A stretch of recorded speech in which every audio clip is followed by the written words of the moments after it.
σε μια πόλη που θα έπρεπε να είναι μαγική, όπως είπε και ο Χατζηδάκης, ερχόμαστε αντιμέτωποι με μια χώρα γεμάτη αδικία και ελλείψεις.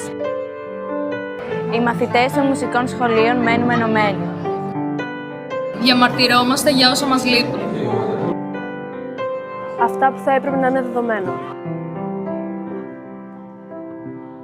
Έτσι λοιπόν, με αφορμή το σημερινό συλλαλητήριο, Διαμαρτυρόμαστε μέσω της τέχνης μας. Μέσα από το σχολείο μας. Ελεύθεροι από χρώματα και κόμματα. Είμαστε παιδιά.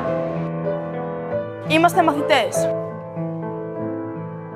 η τέχνη μας είναι πολιτική πράξη, Στάση. Θέση.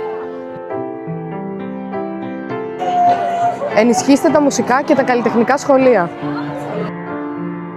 Γιατί το μόνο που έχουν είναι ψυχή και η ψυχή είναι δική μας.